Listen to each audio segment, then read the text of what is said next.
All right. We're back. Episode, I think like 30 or some shit. I'm not too sure, but we're here with the man, Chrissy Woj. Drinking a white monster today instead of a fucking Red Bull. Yeah, Declan won, so he wins my energy drink choice for the week. That's all it took was a couple wins for the boys. But yeah, shout out to the big fella, fucking getting it done. Mm-hmm. He looked phenomenal. Bro, he's on our fucking run right now. Mm-hmm. Mm-hmm. Like in the past 4 months, he's beaten, like I know it's like all like different weight classes, but just like the names alone, like Ryan Aitken twice, Ethan Crowenston, Dante Leone. Who did he have it? Who else did he go against this weekend? First round, he beat the guy who won the qualifier. Second round, he beat, who did he beat second round? Aitken. Oh, Aitken, that's right. And then Dante. And then he won trials. He beat that Marcin guy.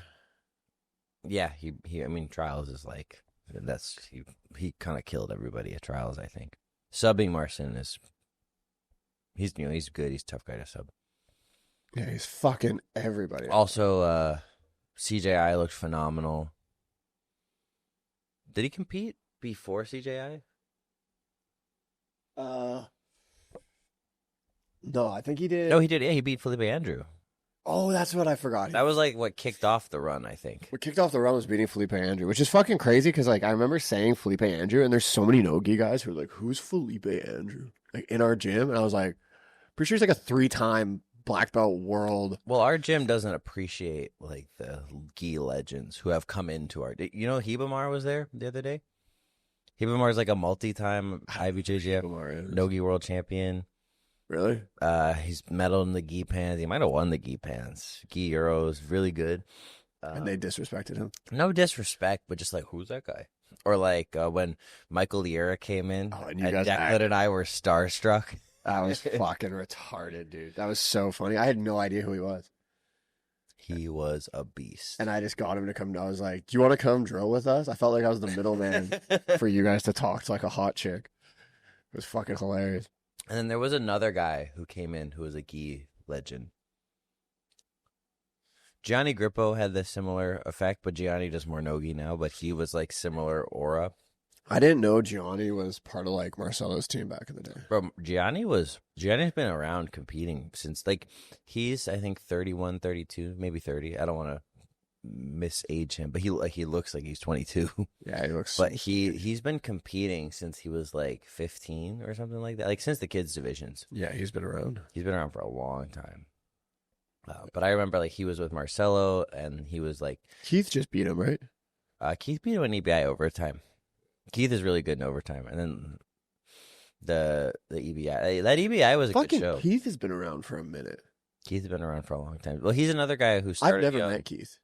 Keith is the. I've seen him and I've thought about going up to him and be like, "Hey, we have a mutual friend," and my mutual friend says nothing but good things about you. He's I'm just gonna come. He's the man. Hello. He's one of my best friends. He's a good guy. Yeah, he's a sweetheart. Like, is that weird if I just go up to him and be like, "Hi, I'm friends with Chris"? No, people do that. Okay. People do that. I might go say hi to him. But yeah, I've seen him around, but he seems cool. Yeah. But yeah, it was weird. Everyone was like, "Who the fuck's Felipe Andrew?" I was like, "Guys, he's literally the guy who was in the way of Adam Wardzinski for like 7 years." He beat Keenan, subbed Keenan. He's really good. He's really good. Declan was like, "No, give me that fucking leg." But yeah, dude, the guy is on a fucking run. I thought they were gonna fuck him. When everyone was cheering Dante, I was like, "Oh my god, don't take!" I was like, "Dude, my boy needs the money. Give him the fucking cash, dude." I was like, I think Declan convincingly won the decision, but Dante did good stuff. He got that was the thing. He got it on the leg, and I was worried that they were gonna be like, "Little guy did some stuff." Therefore, little guy wins. You know, thankfully they didn't. But yeah, because it's hard to get in the mind of the judges. Because like the judges, that's what I was thinking. I was like, maybe the judges see like little guy gets in on legs, weighs a lot. Because it's not as impressive like sometimes. But like, I mean, Declan was controlling the whole fucking match. I didn't think there were any really bad decisions. I think there were like Owen and Gavin was a tough decision to make. Like that was a really close match, but like you could have gone either way. Yeah, I think because of how Gavin finished it, it is what it is. You know, or there was another decision in the Achilles versus Felipe Costa was another match that I felt like was really back and forth. It was a good decision. Good decision. Guten Tag. Gutenberg and Devon. That was another match that was like could have gone either way, but you know, I like Devontae. He's a good guy, so I'm happy Bro, he's fucking massive. He's enormous. But we were talking about it when we were watching it. He made 197 for Aiga. His one ass cheek weighs 197 fucking pounds. He's fucking huge. Yeah, he's fucking big. I was talking to him about lifting the other day, and he's like, "How much protein you eating?" And I was like, "Probably not as much as you." Does he lift a lot? Yeah, he lifts a lot. And okay. I didn't know that was just God given or. No, he's a hard worker. Fuck. Yeah, he's a big fucking boy. If you're that fucking big, you think he'd play like football and shit. Like 250, dude. That's true. 250 and athletic. Probably could be bigger too if he like never cut weight. That's fucking true. That's true. He's 250 after coming off of fucking 197. Yeah, weight cutting is bad for you. Yeah, that's true. That's true. But yeah, Declan fucking killing it. Shout out to the boy. He's back in Australia now, so this episode will come out. I know a lot of our listeners are Australia-based. Hit up the boy for seminars. I know he's coming off of a fucking... Buy his instructional just came out this week. Buy his instructional, the White Monster Method. If you want to see the big man's fucking crotch in my face for a fucking hour and a half for an instructional. Also, that cover of the instructional, I've never seen a more inflexible man in bottom north south in my life. You could see like the tension of like he's holding me in the positions. Those instructionals are hard to film. Like it's hard to be the uke in an instructional. Bro, it's hard to be the uke anytime. I'm terrible at ukeing. I am one of the world's most famous ukes, but Canada's #1 uke. I am definitely Canada's #1 uke, but I'm definitely not good at it. I like zone out. It's a tough job. I always like sometimes when I'm being an uke, I get too active. Like I want to be a participant, you know, like I'll like kind of like I'm the opposite. I'll like post really hard or like I'll make a face to the camera. Chris wants them to be like, man, that's a good uke. Like yeah, I like try too hard as an uke, which makes me a bad uke as well. But that's a better problem than me. I zone out. I've had Declan be like, and I'm like, huh? And he's like, when they roll to get out, I'm like, oh yeah, I'm fucking in the middle of a class right now. You like roll the wrong way or something. Yeah. He's like, I'd break your leg from here. I'm like, oh, whatever, dude. Fuck you. Sometimes I have this like when I go to seminars and I have to use a uke who I don't know. And I'm like teaching K-guard to fall sweep. It happens every seminar. I'm like teaching K-guard to fall sweep, and I go K-guard, and they step out, and the guy steps out just like totally the wrong way. I'm like, well, he just gave me his back, so that was wrong. I step out the other way, yeah, and then I go fall sweep. So I like making me look stupid just because they don't know, you know, the reaction. I do find that like when you travel and like, I mean, I don't really the only time, and let's get real, the only time I fucking coach is when I go home.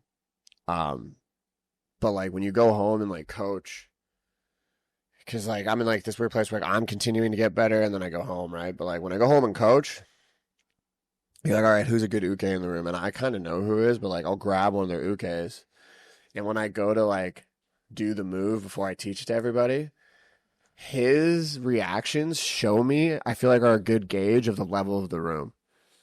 Like I've been in there before where I'm like, okay, I'm gonna teach like, all right, like if he goes here, then like sure, if he gets out of this, I'm gonna go crab rod, and if the crab rod fails, you can go like knee wedge. And I do it, and they like do the complete wrong reaction. I'm like, okay, well I guess we're not. Maybe I'll just teach the escape instead. You know what I mean? It's like it's like a good gauge of like, oh fuck, like I'm overthinking this class, because I find like I always take like what I want. I'm like, what would be cool to teach a B team? But it's like, okay, well like. Teaching at like when I first started teaching at B team, I like was always like, oh, and especially like for a while I had a noon class on my schedule every week. I was like, I have to teach the coolest moves. I'm still in that, dude. I took a fundamentals class over for a week, and I taught them all crab ride. Hell yeah. My classes now are full eco. Bro, what's his name? Fucking made up eco. Dima. Yeah. Everybody's made up. Everyone's like, I'm like stealing eco from DeAndre, basically. I'm going to train with Souders next week. Are you? Going to do a seminar. Is he cool? He's been I'm kind of very putting nice on to the me. spot. Yeah. Very nice to me. What are you going to say? No. No, he's been very nice to me. Him, because I know DeAndre from Aiga, and then I was like, yeah, you said DeAndre is super cool. DeAndre's really nice, really good kid. He's older than me, I think, so I might call him like he's an engineer, really right? Not anymore. He quit full-time jiu-jitsu. And I trained, so I did a seminar in Virginia Beach a few weeks ago, and I was there from like Friday to Monday, and so on Sunday, him and Gavin drove up and trained, so we had like super sick training on Sunday in Virginia, this like small gym in Virginia Beach, but they're both really good and really nice. Yeah, dude, they're super, even like Gavin, Gavin isn't as well known as DeAndre, but every match I've watched of Gavin, if he loses, like it's very close and he does very good things. I knew like, Gavin before DeAndre. Because on the IBJJF circuit, we were purple belts at the same time. Oh, really? Mm-hmm. Okay. And he was like 3 weight classes below me, so we never competed against each other or anything. But like he would always win the featherweight or the lightweight, and I was doing middleweight, middle heavy. They're both super well rounded. Yeah, I see Gavin wrestle less than DeAndre. Yeah, they both wrestled in high school, I believe.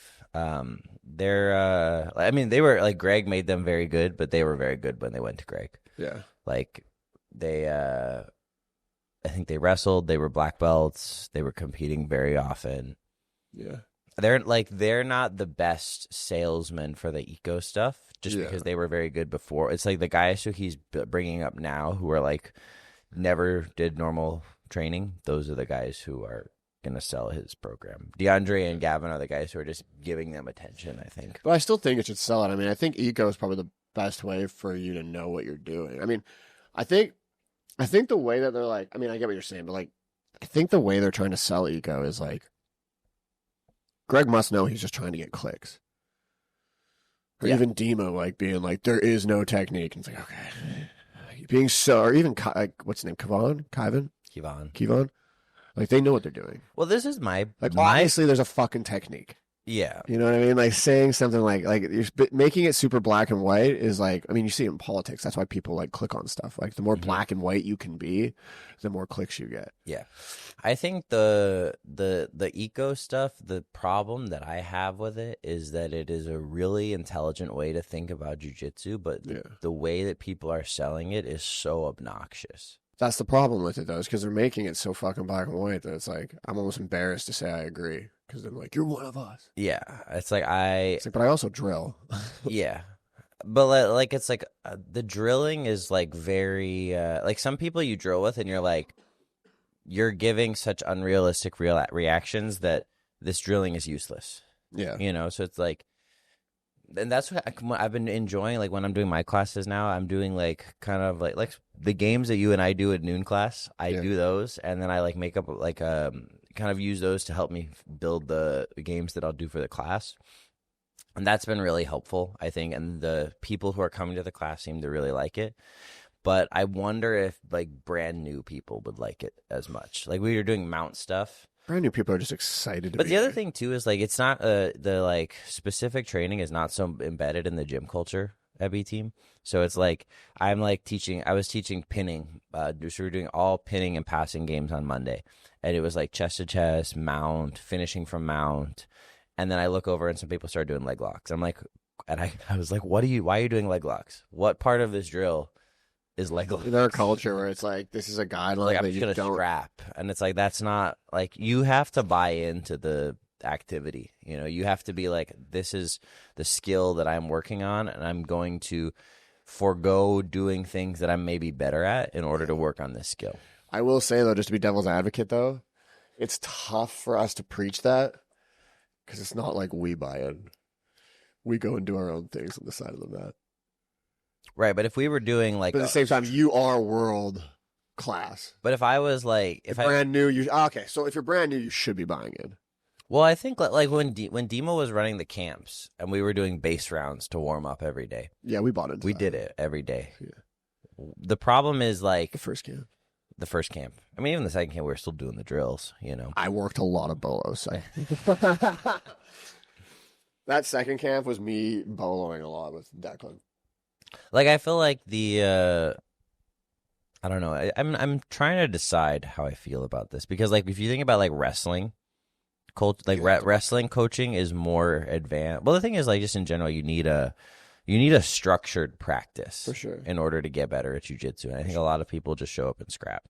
Yeah. Not just at B team. I travel a lot and train everywhere. People just want to show up there's all and those fight. memes of like purple belts showing up late because they don't want to drill and they scrap. Yeah. So, but I think like maybe drilling static moves or doing dumb warm-ups is not the best way to get better if you're a purple belt. Dude, I've been saying that since I started. The warm-ups are fucking retarded.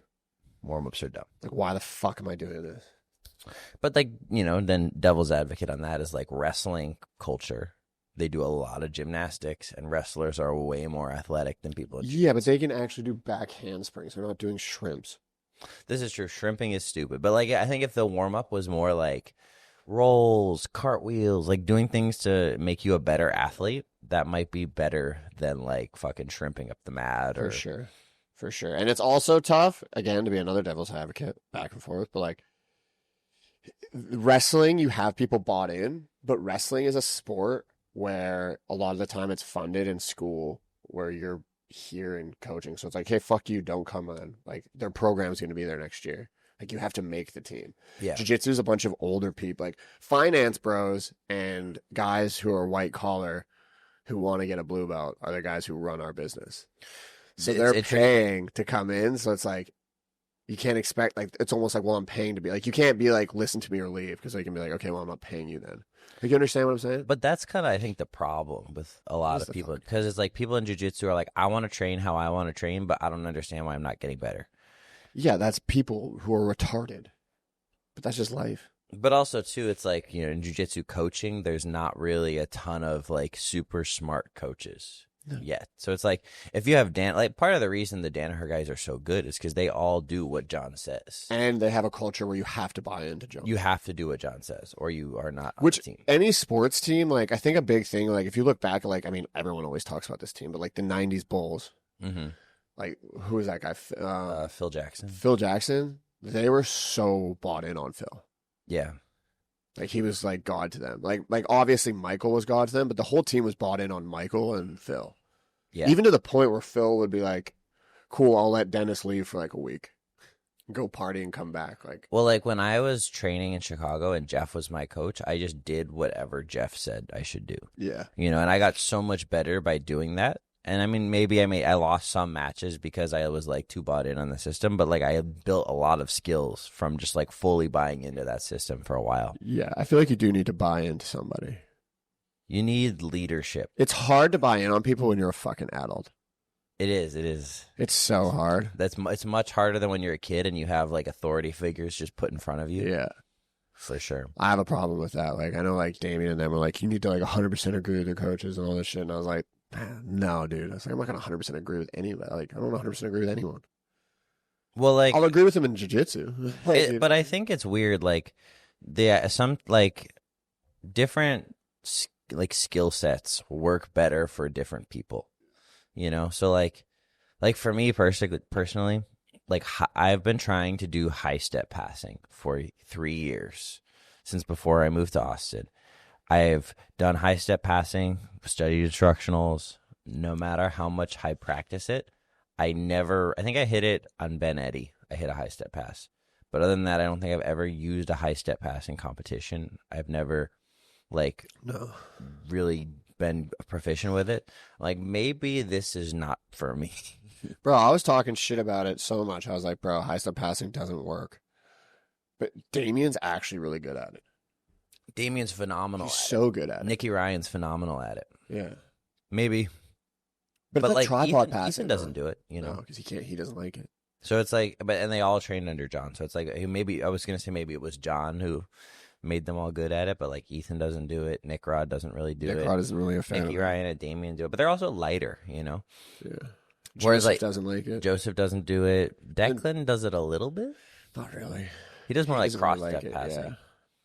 But like that's like Joseph's tripod though. Yeah. I don't know anyone else who can tripod pass. Yeah. But Joe. Not saying it doesn't work. Yeah, but he's phenomenal. It's so hard to do. But like the skill, like, and this is I think the interesting part is like the different techniques are going to work, or technique is dead, right? Different approaches to passing the guard are going to work for different people. Yeah. And like as a coach, you need to understand that, like, and I think part of the problem is, like, for a long time, coaches in jiu-jitsu were only trying to sell their techniques. Well, yeah, because that's how you make money. That's how you make money, is you sell instructionals. Yeah. But, like, and this is something good that Souders is doing, is he's trying to help people understand grappling. And DeAndre, same thing. Like, they don't talk about, like, techniques. And they go a little bit super hard on that because they're like the first ones, you know? So they're going to go a little, there's maybe a little bit more nuance that could be, you know, required, but, like, have to play the game. Yeah, but, like, having the like removing yourself from, like, specific techniques and focusing more on, like, grappling concepts, I think is going to be very good for people to, like, build their game. It's definitely the best way to train. It is, for sure. It's just the marketing behind it is so, like, I mean, it's working. I think, like, it should maybe be, like, games then drilling, so you can, like, have something to drill. Yeah. You have to have, like if you don't why, like, trying to teach beginners, like, okay, this is a guard pass. They're like, what the fuck's a guard? Yeah. You know, why am I passing the guard? What's the reason? Yeah. You know, it's like you have to get past the hips to get a pin. Why do I have to get a pin? So it's like you need to, like, do something to illustrate why this matters, and then maybe you can break down, like, okay, every time I pass the guard, he does this. And then now we have something to fix. Otherwise, it's like we're just, like, mindlessly repping stuff, and I think that's not so good. Yeah. No, for sure. For sure, because, like, there's also, like, the other point where, like, there's so many times I've drilled so many things this camp that I've never used. Yeah. And I probably will never use. But, like, there is that. But that's, like, me being, like, super ADD or whatever. But also, you train every day. So, like, you have the ability to be like, okay, I'm going to use a few minutes of my training time because I know there's more training time. If you're, like, a hobbyist who trains 3 days a week, you don't have as much time. You can't be like, I mean, you can fuck around, but if you fuck around and you don't have a lot of time to train, you're not going to get better. Yeah. So the less you're training, like, if you look at guys who are guys who train, like, full time and they don't have a job, they go to the gym 3 times a day, they'll drill, like, whatever. Like, you look at, like, what Joseph does when he trains, he's drilling the most random stuff. Yeah, dude, he's looking on bulldog chokes. Yeah, he's like, I want to see if bulldog chokes work, or I want to get really good at omoplata. And, like, the reason he gets good at this is because he's got so much time on the mat that it's like, of course, he can just build random skills. But, like, for an average person who trains a few days a week and, like, wants to get better, he also has nothing but time because he's 21. He has, like, another 19 years in the sport if he wants to. Yeah, like, you know what I mean? Like, he could do this till he's 40. Yeah. Where, like, I'm 31. I've trained for fucking 6 years. It's like I have limited time. Yeah. Yeah. But, like, I don't know. I think Eco's probably the best. For sure. But I think, like, a modified eco is what we're gonna end up with. Like, it's gonna be some eco, because, like, it's gonna turn into what other sports have been doing for practice for years. Yeah. Like, you don't see any, like, static drilling. Like, I played soccer when I was a kid. You never do static drilling in soccer. You do, like, when you're, like, a kid, you practice passing the ball back and forth. Yeah. But even that's like a game. But technically, static drilling could be dribbling the ball. Right, but even then, there's, like, a lot of people at home are just, like, fucking around, kicking the ball up and down. Yeah. Which will get you really good at, like I guess, like, juggling. Yeah, like, juggling and stuff. Like, because, like, hockey's the same, but, like, man, I spent so much time, which is hilarious, because I had fucking stone hands. I had terrible fucking hands. I couldn't fucking deke anybody, but I spent so much time at home just, like, stick handling a golf ball, which I guess would technically be drilling. But is it drilling or is it? Yeah, because I don't have any defenders. Okay, so this is the part that confuses me, and I'm literally going to ask Greg about this when I go train with him, because can you get straight answers out of Greg? I don't know. I'm going to find out. He just, like, I'll let you know. So lost, what if, like, in his sales. What if I don't understand anything? I learn nothing. I come back. I hate jiu-jitsu. But, like, drilling is even a game, because the game is to do the drill. Yeah. So everything is ecological. Yeah. This is my What's the definition of ecological? It's like how you move in an environment. So, like, good drilling. Isn't that just what drilling is? I mean, I'm definitely, there's going to be some guy. The other thing is like people in the eco space get so angry about this that I like. don't think anyone who does eco listens to our podcast. Okay, good. Well, then I'm going to say what I think. But like basically it's like I feel like the sport is like it's like you have to understand in the sport, like, okay, how do people move in an environment? How do we learn to move? Yeah. I think there's a book, it's like Learn to Move or something like this, and that's the book that everybody reads who does. Fucking capoeira? Jiu-jitsu is capoeira, essentially. Fuck off. All right, let's look at the little definition here. Relating to or concerned with the relation of living organisms to one another and their physical surroundings. I think I was close. I don't know what the fuck I just said. One more time. Relating to or concerned with the relation of living organisms to one another and their physical surroundings. Leave it to fucking jiu-jitsu to make getting better complicated. Look, in every sport you go to practice, you have a coach that gives you drills, but you're going live in a... Dude, hockey, like you have to do breakout drills where the coach would dump a puck and he wants you to break it out in a certain way. So you have your defenseman go get the puck, and then you have to break it out with three guys who are kind of trying to defend, but not really. Mm-hmm. And he wants you to do a certain way of breaking out of the end zone. That's technically eco. No dickhead ever called it eco. It's just getting better. Football, they do that. Yeah. Hey, let's work on punt returns. Let's work on I don't know. I never played football, but like, you know what I mean? Like baseball. Okay, we're gonna catch ground balls today, and then you're gonna throw the runner out at second or something. Yeah, that's like. But that is why are we making it more than it is? That is living organisms understand, like working on how they move within an environment, basically. Why do we have to be like this? Because in jiu-jitsu, I mean, fucking, you know, it's not like Danaher was never preachy.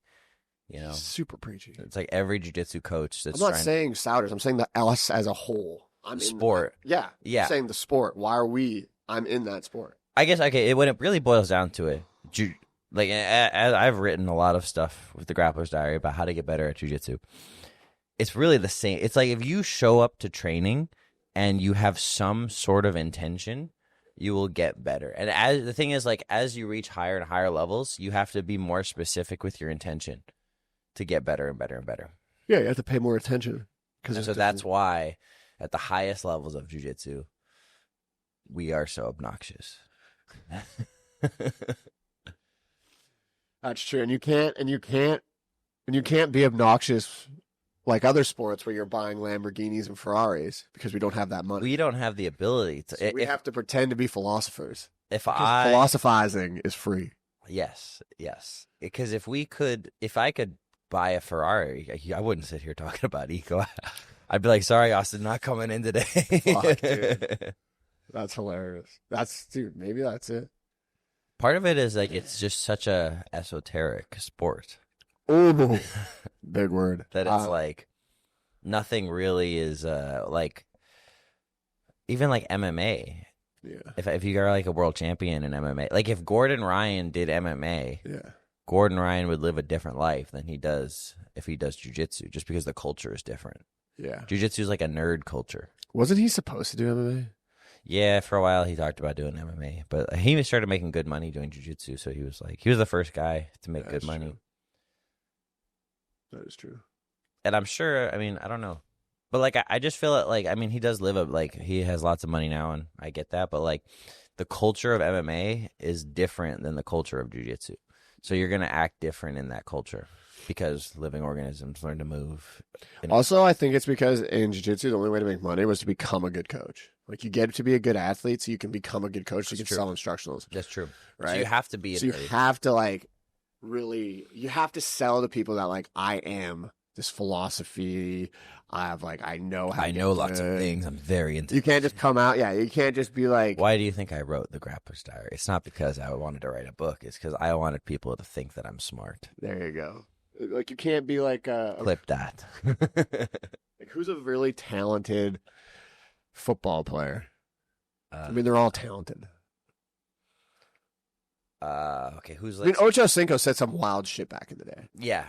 You can't just be Ocho Cinco where he comes out and he's like, dude, throw me the ball. Or like, dude, I saw an interview of Rob Gronkowski the other day where he's like, yeah, my first week in with the New England Patriots, they were like trying to make an example out of me, and they're like, Rob, what play did we just show? because they knew I didn't read the book and they know that I don't pay attention. And he's like, it was like my first week in the NFL. And I just looked at him. I was like, I don't know, coach, but if you just pass me the ball, I'll score. Just pass me the ball in my general direction. And he made a fucking career out of that. Yeah, but then you have like have to like make up this thing being like by the Rob Gronkowski instructional of how to be a beauty. Like, you know what I mean? Like, but like you if can you're get away with just being like, I'm a freak. Throw the ball in a 10-foot surrounding. I will run 8 people over and then I'll slam it through the earth. and then there's Bill Belichick on the other end, who's like fucking the cerebral guy. And so those are the two extremes. Yeah. I was gonna say Tom Brady, but like Tom Brady could probably sell instructionals. Yeah, for sure. What doesn't he make like 100? Or Peyton Manning was another one who was like a student of the game. He was really funny. I saw an Instagram reel. Apparently he would like talk a lot of shit. I didn't know that, which is hilarious. He'd like say he would find out the other team's wife's names, and he'd put that into like his what is that called, like a pre-snap? Oh, his like cadence. Yeah, whatever it was. Like instead of saying Omaha, he'd like yell out like Patricia, like last name, and they'd be like, "What the fuck?" And then he'd throw the ball. Like he would say their wives' names like in like the. That's sick. And I was like, "That's fucking funny." But yeah, like you know what I mean. Like it doesn't sell to be like, I don't know, like Nick Matai can't come out and be like, "Yeah, I'm just sick." No, it doesn't brand well. Like Nick Nick has to Matai figure out is what sick. he's doing. He has to be like, I understand the hip control, the hip line. I'm the leading edge or whatever the fuck. And it's like, let's buy his fucking DVD. Now he can make money in the sport. Yeah. Dude, I told him, I was like, dude, if you want to start making money in the sport, start selling nutrition plans. He's like, well, I'm not a nutritionist. I was like, but the way you look, people will buy into it. Yeah. Make them believe that they could look like you. That's the problem. Well, the thing is, Nick is educated. He's a smart guy. He's like, I wouldn't buy for myself because I'm not qualified in this, but it's like other people don't blue give belts. a fuck. Well, yeah. Like, look, you look like a freak. You know what I mean? That's the same as like Nick Rod's lifting. Like he comes out. He's not a fucking strength and conditioning coach, but he's jacked. But he also has great genetics. Like Jay's gained like 30 pounds. Yeah. From lifting. Like they have good genetics. Like Nick told me, like he was like, dude, back when I was trying to gain weight, he's like, I didn't even count calories, I just ate my body weight and protein, and I did back and arms. And in 6 months, I went from 190 to 220. And I'm like, okay, well, I think me and you are built differently, you know? Like, yeah. There's not a lot of Irish dudes out there fucking doing bicep curls and getting fucking big, bro. Yeah. But I agree. But no, so it kind of makes sense. Did you ever write, did you do a grappler's diary on the old ancient saying, leave your ego at the door? Probably once or twice. I talked about this idea. Yeah. I always found that funny because, like, all the greatest competitors have an ego. Yeah. A little bit. But they all preach it a lot, too. I think, like, you have to be willing, you have to have, like, a ego. You have to be willing to lose and then just, like, not care and then turn your ego back on and try to win again. Yeah, that's probably the best way to... That's what it is. Like, you have to have, like, an ego in the sense that you want to win and you hate losing, but you also have to be, like... okay with it. Resilient. Yeah. Yeah. I think that's the best way to put it, actually. Cool. It's probably that. Do you have anything coming up? No, I'm trying to book some stuff, working on it. Yeah, somebody booked this guy a fucking match. Jesus Christ. You're having like the same problem like Shazinski's having. Yes. I'm the less scary Shazinski. Why don't we just put you and Shazinski together? Nah, you guys are so different in size. You're not making 77 again, are you? For the right price, I can make 77. You're like 190 something right now. Okay, never mind. Just kidding. He's not 190 something. He's exactly. Like 100 and I hit 200 pounds when I was in late September. Not back under like low 190s now, but I was. When did you hit 200? When I had that week, like it was like when we went to the Philippines, I dropped a bunch of weight because it was just so hot and I was training twice a day and like just, very active, but then like walking 10,000 steps every day. But like when I had that period when I was like on the road every weekend, coming home and then like not really like training much, and then you're probably not like watching your food. Not watching my food at all. And then the thing is like traveling for seminars is sick, but it's also like so unhealthy. It's so unhealthy because I'm like, oh, it's my only time here, and these people are like oh, we just had so much fun at your seminar. We want to take you to this restaurant that we love. And I'm like, I'm not going to be like, no. For sure. And you want to have like the best food and shit. Yeah. There was like a few weeks where I was like, and I would come back to B team and I would just scrap really hard for 3 days and then leave again. But like when I'm scrapping really hard, it's like, okay, now I'm back in Austin. I haven't been here very much. It's like, let's go out to dinner. Tell Myra, like, let's go out and get some food or whatever. Like, there's some Austin place that we like. I don't remember you looking 200 pounds. No, I didn't look it. I didn't feel that was the scary part. Is like I looked in the mirror and I was like, I look okay, but the scale is like big, and I'm like, also we were starting to lift with Sean, and I was doing a lot of lifting. Yeah, so maybe that was it. But bro, we should get minus 99, Chrissy. No, would not do well. If you got on gear, you could get so big. If I got on gear, I would do minus 99. You would look so funny because you're already like so wide shoulders and shit. Imagine bigger. You'd look hilarious. Yeah. I think I would like to do. I think 77 is like my optimal weight class. You think? I think you just got top 4 in the world at 88, and you just went to 88 with Mika Gaval in a decision. But Mika's a 77. Is he? He's probably going to move up. But he can still make. Like, if I had a rematch with Mika, I would want it at 77. If I went with Mateus, I'd want it at 77. Tackett, I would want it at 77. Huh. The 88 guys are like Ryan Aitken, Dude, you shouldn't be telling me this before everyone just made me do 88 at trials. Well, you're bigger than I. You have a bigger frame than I do. Yeah, but I'm not bigger. I'm not 200 pounds. But how much do you weigh? Like 193. Yeah. Well, you're like taller though. Like for me, I always felt like me and you feel the same. Okay, so there's two sides to this. So like, you don't it's feel that harder different to sub people. For me, it was harder to sub people at 88 versus 77. Yeah. However, I felt like skill-wise, I was in a higher echelon of skill with less effort at 88. Because the guys are better at 77. Like, you've got PJ. Like, PJ and I are like similar size. Yeah, PJ's fucking good. But I do 70. I do 88. PJ does 77. Because PJ's maybe like more skilled, so he can do 77 and be top 4. Whereas like for me, I'm not quite as skilled yet at 77 to be like in the top 4. Yeah. But at 88, I feel like the guys are less skilled than at 77. Yeah. Still very like I'm not saying like Giancarlo's not skilled, but I'm saying like the skill, and then 66 I think has the most skilled guys. Well, I mean you can even see it like Giancarlo versus like Joseph. Yeah, like Giancarlo won, but it was he won by 2 takedown. And I think maybe part of that is size. Actually, he didn't win by 2 because Joseph swept him. It was a close match. It was a close match. I would give the decision to Giancarlo regardless, but he like maybe controlled more, but it was close. It was close. And yeah. Joseph is a 70s. Oh, yeah, Joseph's our size. High 180s, low 190s. Yeah. Joseph's getting big too, though. Joseph and I are like... Joe's brother's 120 kilos. Who? Joe's brother. Really? He's 260 pounds. Damn. That's big. He's like, bro, and I was like, is he in good shape, 260? He was like, he's very strong. I was like, Jesus Christ. That's crazy.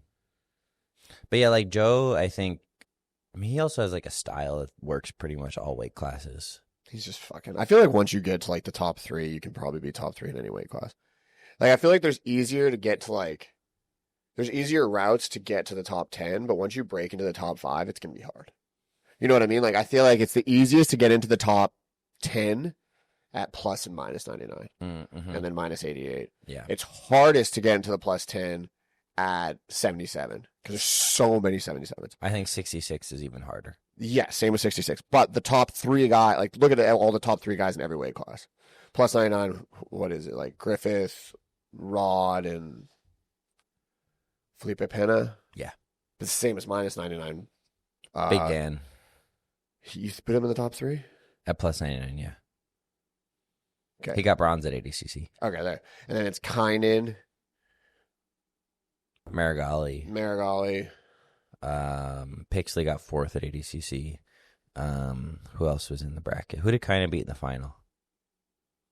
Lovato. Really? Lovato made the final? I know, I keep forgetting that. Lovato? He made the final? Are you sure? I think Lovato got... Or maybe he beat him in the semis, but Lovato medaled, for sure. Which is crazy. And there must have been one more. Yuri. He does a good stop. Like, and then like 88, the top 3 guys are Giancarlo. Yeah. Freaking Felipe Costa. And you. Me, number 4. You, number 4. Basically, but then also, too, you have, like, Lucas Barboza. You have, like, a lot of guys who went to CJI that year. Yeah. The Tackets. Because William could have done really well, I think. I think that would have been Williams' year to win ADCC. He's so good. Well-rounded. I'm curious to see what's going to happen with, like, the UFC BJJ stuff. They're not going to do ADCC. No, they're going to be done with, like, the next, when I did Simple Man, we talked about this, like, the next ADCC is not going to be the same because, like, Nick Rod is not going to want to do it unless they're going to pay him secret show money. Fucking Mika, probably same thing. Do you think you're going to get Levi to do the trials again? Probably not. It's tough to go to Poland for 10 grand. I mean, I would go to Poland for 10 grand. No, but like if you're Nick Rod, you know what I mean? Yeah. Like, yeah. That guy's making, like, he's not getting out of bed for like less than like fucking 6 figures. Yeah. And then you're like, hey, and like they hate travel. Ritolos, not going to do it.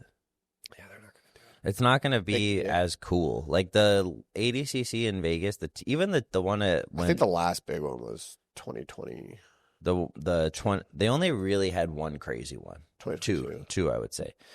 Like the first, I mean, I guess 2017 when Craig broke onto the scene. 2019 was cooler though. 2019, well, so 2017 was successful. I don't think they made money, but it was successful. So they're like, okay, we'll put it in. They put it in LA and Anaheim. Yeah. That was the one where Craig beat Mason Fowler. Yeah. Craig lost in the final to Mateus Denise. That one had Ritolos. That one had no Mika yet. No. And then 2022 was really good. Yeah. That was like Thomas and Mac. That one was like probably the highest quality. Yeah, and there was like because there was no CJI. So it was just when B Team was made. Like, yeah, that one was sick. It was like 2024 was probably below 22, but maybe above 19. Yeah, maybe same as 19. 2024 was still cool as fuck. Because 2019 maybe it didn't have as high a tier because you lost a lot of guys to CJI, but it's also in the T-Mobile Arena, you know, the biggest stage that they did ADCC. Yeah. But you did lose a lot of guys to CJI, but like it was just a part of like that crazy weekend. Like I think when I think about that 2024 ADCC, it's like I put that with CJI as like top weekends of jiu-jitsu history. Like there's never going to be something like that again. No, and even CJI this year was cool. I mean, dude, you've gotten to do all the big stuff. I have. That's like the hard thing is like now it's like, okay, I don't really want to do like a competition that's not like exciting like that. It's like when you do those to go back to do like an IBJJF Open is just like so hard to get excited for. Yeah, fair. Because it's like, okay, I just made $200,000 from jiu-jitsu. And it's not even about the money, but it's like I just competed for $200,000. And then to be like, now there's like no stage is tough. Yeah, dude, it's tough. Yeah. I mean, I couldn't imagine. Like it's a fucking tough one. I'm just trying to make it so I can start going to these big ones with you guys. Yeah. That's all I think about. Because I have like a good job and shit. I don't really care about the money of it. But like, I'm like, I just want to go to ADCC with my friends. Yeah. I'm tired of spectating. All my best friends are in these tournaments. I want to be in these tournaments with my fucking friends. I think this trials is going to be really good for like you and Nick and Corbin. Corbin's a fucking... I mean, all the guys have been like training really hard, but like you guys have kind of paid your dues. You know what I mean? Yeah, the boys have been grinding. We've been winning. We've been losing. Yeah. We've had some big wins. We've had a lot of stupid losses. But... I've been there. I had some stupid losses recently. But like, yeah, I think this year. It's funny that's like my goal when I try to explain to people. It's like, why, why do you... I'm like, dude, I just want to compete with my friends. Mm-hmm. It'd be so fucking sick just to like go to Poland with the boys. Yeah. And, like go out there and do my thing. And then obviously money will matter after, but like, you know, it would just be sick. But I'm feeling really good about trials. I mean, it's... Do you know how many guys are in that division? My division? Right now, there's like only like 30, I think. Do you know only 30? Yeah, not a lot of people signed up yet. I guess it's still early. People sign up always like the last week. I haven't checked in like a week, so it might be like 100 now. I mean, I guess it's like... Aiken's the top seed. Is El Monstro in it? No. Really? I think he's doing UFC today. Oh, interesting. Interesting. Isn't it? This could be open season at this trials.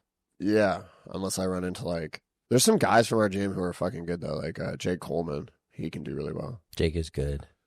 I trained with him the other day. Colin's really good. Colin's really good in that rule set. Part of it is just like the big thing with trials is just knowing the game.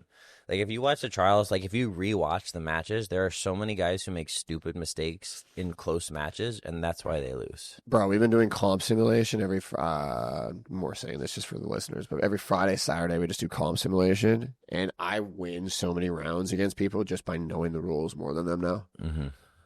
That's the way. It's retarded. The 1,000,000 shots in overtime. Sit the guard.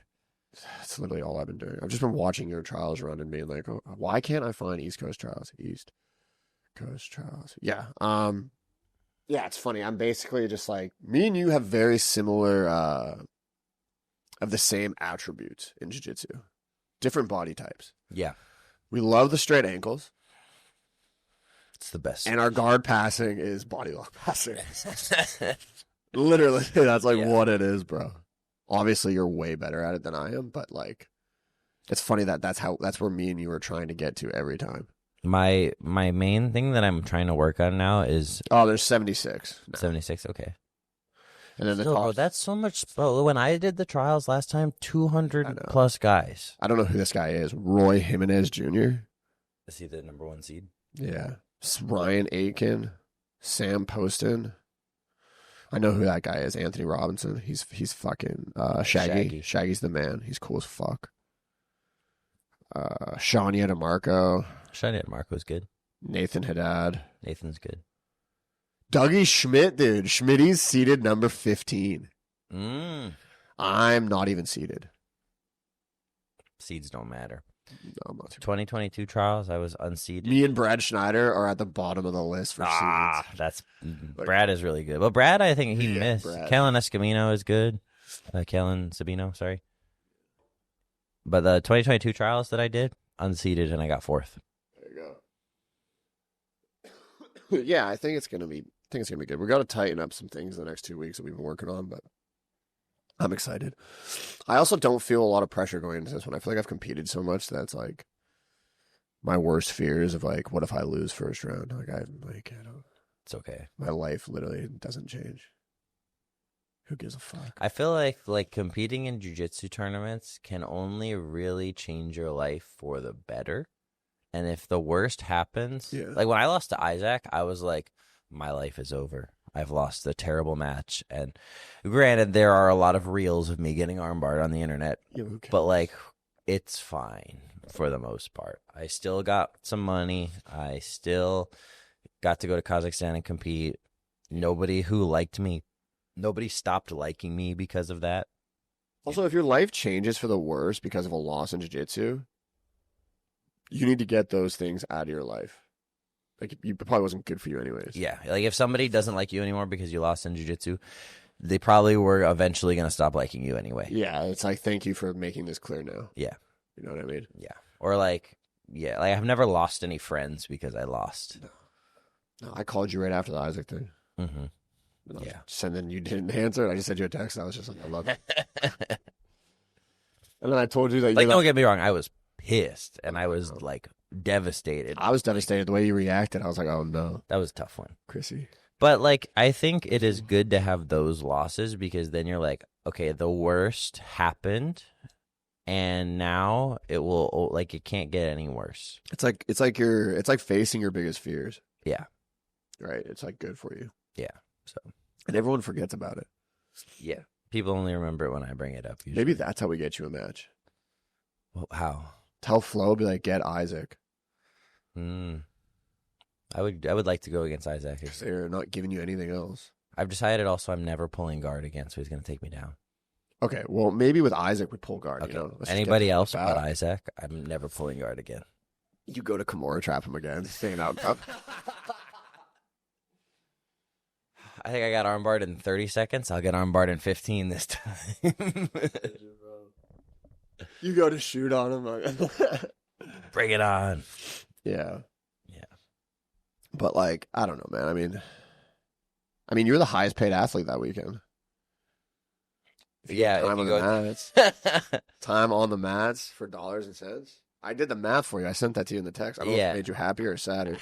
Yeah, both. It was both. I was like, I was like, bro, you're making like this much money a second, bro. Yeah, it's crazy. Yeah. It was the hard part. The only hard part was being like, wow, I like flew all this way, and I like got really hyped up for this match for it to be over so fast, and I didn't really know what I did wrong until like weeks later when I finally had the courage to rewatch it. That's tough. But, I mean, it was all good. I mean, it's tough. Shit happens. Yeah. Think about how sick your life is since then. Yeah.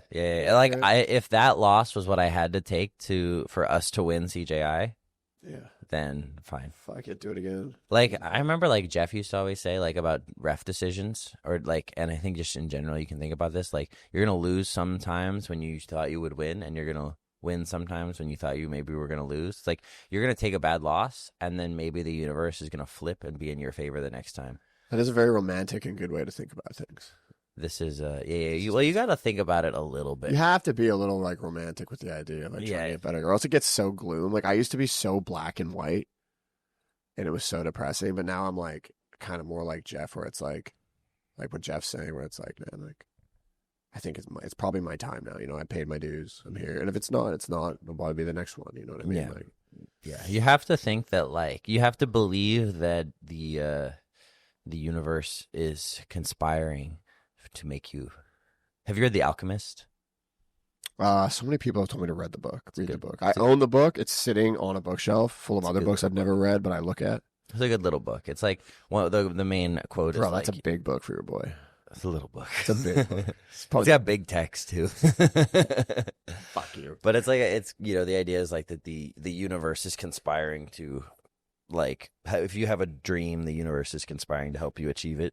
And whether this is true or not is like, just a better way to look at the world. Like that's the thing is like if you like whether you are pessimistic or optimistic, your belief is self-fulfilling. Yeah. And like I'm starting to realize like, ooh, I mean, even if it's ridiculous to believe, like, to be optimistic, right?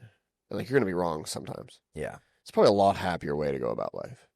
So why not just pick the happier way? You know what I mean? For sure. It's like, it just is like a lot of energy to be like realistic. Yeah, being realistic is never useful. No. It is like you have to be a little delusional. For sure. For sure. That's where like I'm retarded. It's like I was like delusional in the sense of like I was like, you know what, I'm going to move to Austin, Texas because I think I can be a world champion. And then when I got here, I lost all my confidence, but I stayed. So it's like, okay, are you confident?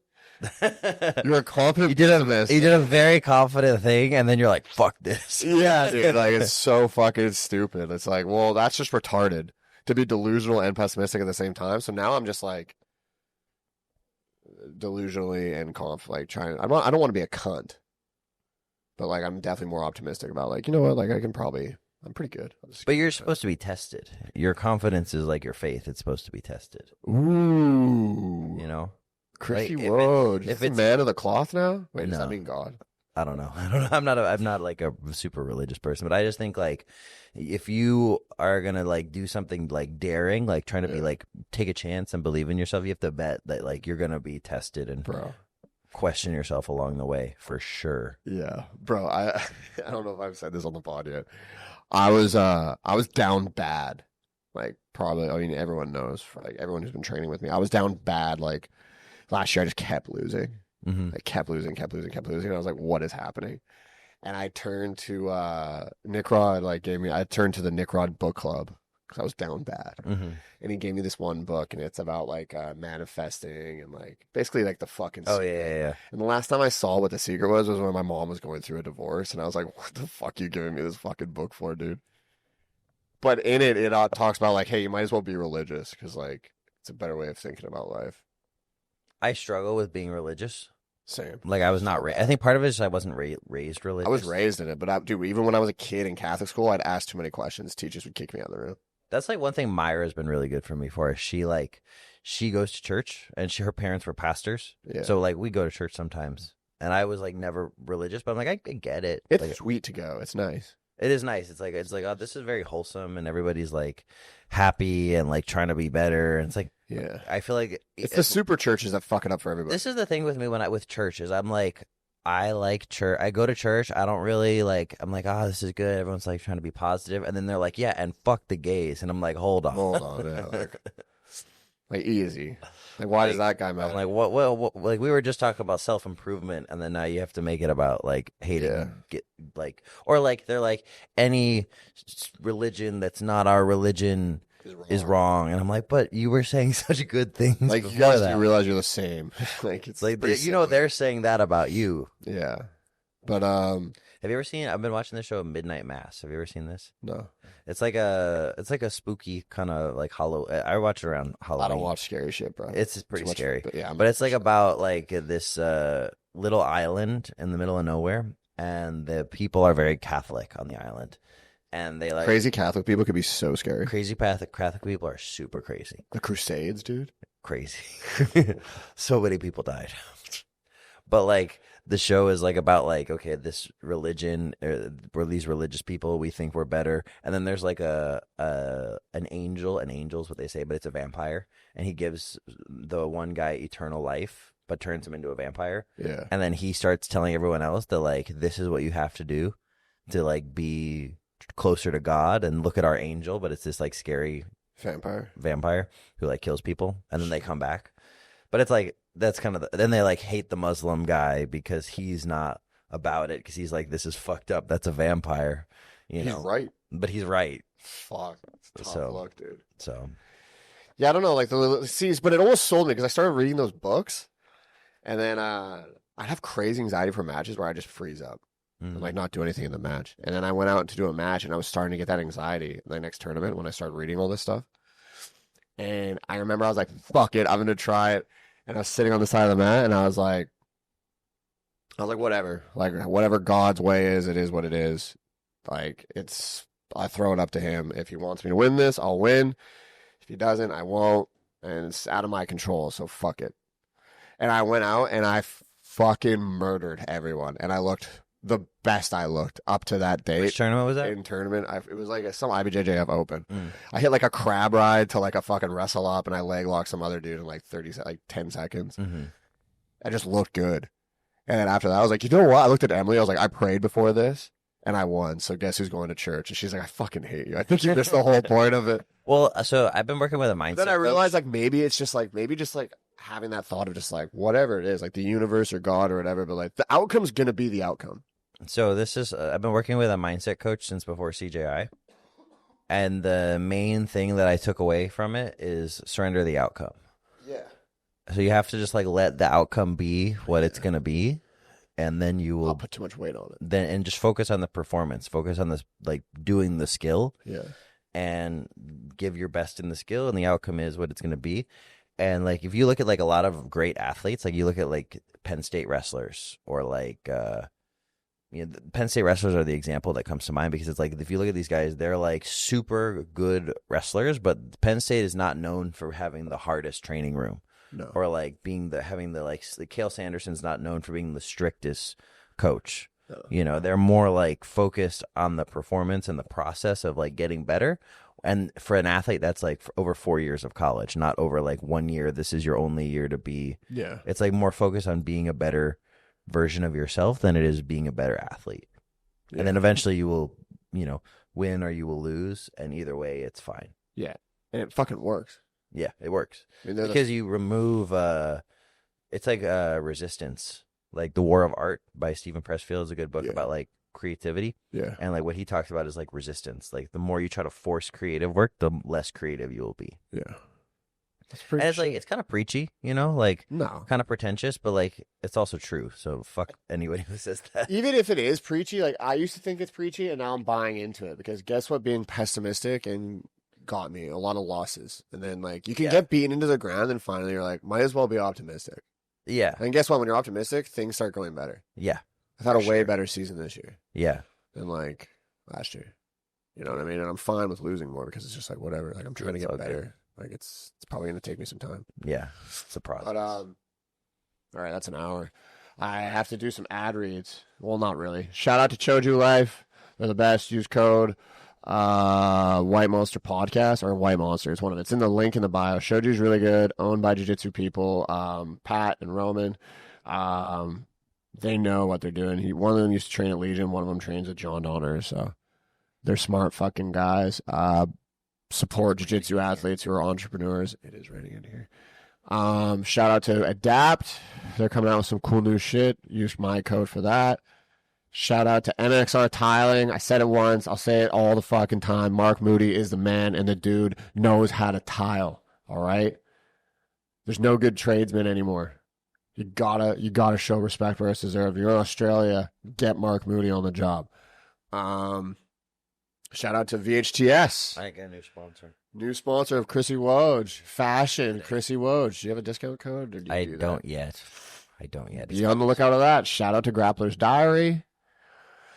What else do you do? That's it. All right. Oh, fuck. Oh. We made hats. So, I'm going to put the mic close to here. Look at this. Look at that. Wow. Crack one open. It's got the White Monster logo, the new logo on the side. Look at that shit, bro. Look at that. Boom. Crack one open. White Monster. Yeah, dude. The snapback. It's sick. We made a couple of them. They're not for sale yet, but we made some just to see if you guys would fucking buy them. We're thinking about selling them for like $25 to $30. They're just nice. They're pretty cool. Yeah, they're just they're quality hat. Like, I'm a big fucking guy on hats, so I'm not going to make I'm going to wear mine when we lift this week. Fuck yeah. Chris even likes one. So if you guys would buy these, just comment or like send us a DM, comment on the YouTube, and be like, yo, come out with the hats, because we don't have a lot of fun. Well, we don't have any funding except for our own money. Well, Declan just won money, but maybe we do have money. Declan has funding. Yeah, Declan has funding, but I mean, it's far and few in between for the boys. So if you guys want them, we'll probably have to figure out to do a pre-order or something. So let us know if you guys be interested, genuinely interested. Okay. So yeah, other than that, Chrissy Woj, I'm hoping is going to be here. Declan's gone for 2 months or a month or two. I'm hoping I can get Chrissy in, but he's like the hardest working man at fucking B team right now. He's gone every weekend doing seminars, making that money. But we're going to try to get him in as much as possible because he's fucking the best co-host as well. So this was great. I love being on the White Monster. This is my favorite podcast to do. Fuck it. It's a different pace than when Declan's on. Why is it slower or faster? It's more, me and Declan talk more about like dicks and